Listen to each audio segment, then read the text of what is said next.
Imagine lying in bed, your mind slowly waking, only to realize that your body refuses to move. This is sleep paralysis, a sinister glitch in your sleep cycle where your brain wakes up, but your body remains frozen in place, locked in the depths of REM sleep. In this state, your muscles are paralyzed, a defense mechanism designed to keep you from acting out your dreams. But when something goes wrong and your consciousness becomes aware while your body is still trapped, you enter a living nightmare. It's during these moments that many encounter the darkest manifestations of the human mind, shadow people. These entities, often seen lurking in the corners of the room, are not just hallucinations, they are something much more. Whether they are the product of a disturbed mind or visitors from another realm, their presence is always marked by a suffocating terror, as if the very air around them grows heavy with malevolence.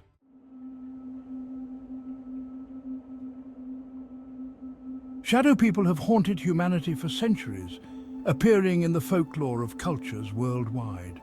They are dark, humanoid shapes, often described as being darker than the surrounding darkness, with no discernible features, just a void where a face should be. Some theories suggest they are interdimensional beings, slipping into our reality when the veil between worlds is thin. Others believe they are the spirits of the damned, drawn to those who are vulnerable, like the helpless souls caught in the grip of sleep paralysis. But the most chilling theory is that they are not just watching, they are feeding. These entities thrive on fear, draining the life force from their victims as they remain frozen, unable to scream, unable to fight back.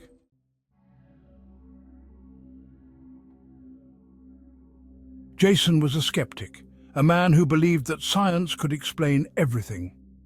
But that changed one night when he found himself pinned to his bed, unable to move, unable to even blink. The room around him was unnervingly silent, and his eyes darted frantically, searching for any sign of movement. That's when he saw it. A tall, impossibly thin shadow standing in the corner of his room. The figure had no eyes, yet Jason could feel its gaze boring into him, a sensation so intense it felt as if his soul was being peeled away. The shadow began to move, gliding silently across the floor, its form shifting and elongating as it approached. The closer it got, the more distorted its shape became, until it was a twisted, contorted mass of darkness towering over him. Jason's heart pounded in his chest, a frantic rhythm that echoed in his ears. The shadow leaned in, and he could see tendrils of darkness reaching out from its form, slithering over his body, constricting around his limbs. He could feel the cold seeping into his bones, an unnatural chill that spread through his veins, turning his blood to ice. The shadow loomed closer, and Jason could swear he heard a low, guttural growl emanating from it, a sound that reverberated deep within his skull, driving him to the brink of madness. Just when he thought he couldn't take it anymore, the shadow plunged into his chest, a searing pain exploding in his heart. Jason's vision blurred, the world around him dissolving into darkness. When he finally awoke, he was alone, but the pain in his chest remained, a constant reminder that what he had experienced was not just a dream.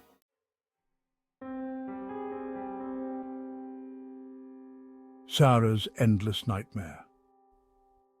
Sarah had always suffered from sleep paralysis, but the shadows she saw that night were unlike anything she had ever encountered.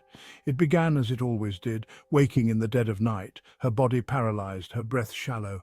But this time, the darkness in her room seemed to be alive. It was as if the shadows themselves were watching her, waiting for her to realize she was at their mercy. She tried to calm herself, to remind herself that it was just a trick of the mind. But then, she saw it, a figure crouched at the foot of her bed. It was a small, hunched shadow, its form barely distinguishable from the surrounding darkness. But there was something horribly wrong about it. Its limbs were too long, its head too large, and it moved with an unnatural twitch, like a puppet being jerked on invisible strings. The figure crept closer, crawling up the bed until it was hovering over her, its face just inches from hers. She could feel its breath on her skin, cold and rancid, as it exhaled slowly, savoring her fear. She tried to scream, to thrash against the invisible bonds holding her down, but all she could do was stare into the void where its eyes should have been. Then it began to whisper. The voice was a low, guttural hiss, speaking in a language she couldn't understand, but the intent was clear. The shadow was trying to tell her something horrifying. The words twisted in her mind, filling her with a dread so profound it felt like her heart would stop. The figure's whispers grew louder, more insistent, until they were all she could hear, drowning out her thoughts, suffocating her with their malignancy. And then, as suddenly as it had begun, it was over. The figure was gone, the room silent, but Sarah knew she wasn't safe. The whispers still echoed in her mind, a dark promise that the shadow would return, that it was only a matter of time before it would come back to finish what it had started.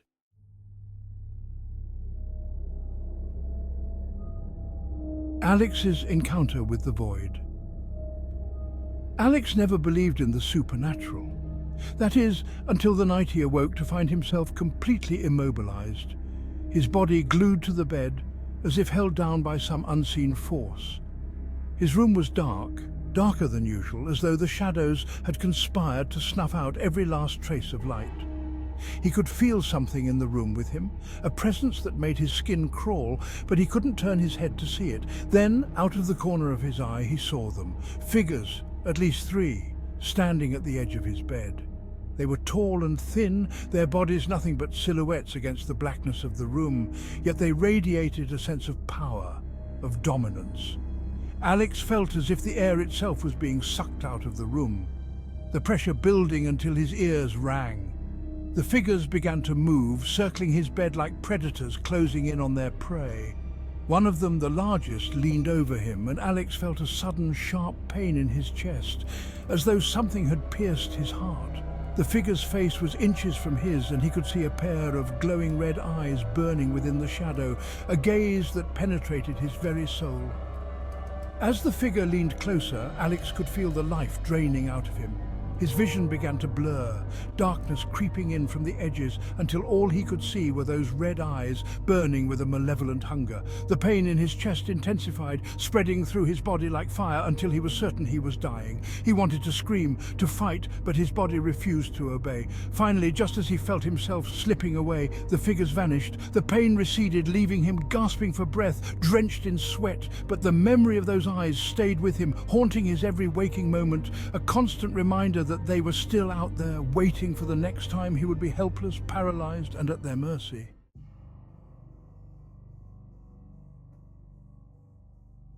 The eternal horror of sleep paralysis and shadow people. These stories are not just tales of fear. They are accounts of real experiences, moments where the boundary between reality and nightmare blurs, where the darkness in our minds takes on a life of its own. Whether shadow people are figments of the imagination, or visitors from some darker realm, one thing is certain. They are terrifying beyond comprehension. They thrive on your fear, feeding off your helplessness, and leaving you to question whether the nightmare is truly over, or if it's just beginning. So, the next time you find yourself awake in the dead of night, unable to move, and you see a shadow in the corner of your room, remember, you might not be alone. And once they've found you, the darkness will never seem the same again. Thank you for watching. If you enjoyed this video, please like, subscribe, and share. Stay tuned for more content. As we conclude this journey into the eerie world of sleep paralysis and shadow people, it's important to remember that understanding and awareness can be powerful tools. The more we learn about these phenomena, the better we can confront our fears. So, whether you're a skeptic or a believer, keep exploring, keep questioning, and most importantly, keep the light on. Don't forget to leave a comment below with your own experiences or any topics you'd like us to cover in the future. Your stories are what make this community so engaging and supportive. Until next time, sleep well if you can.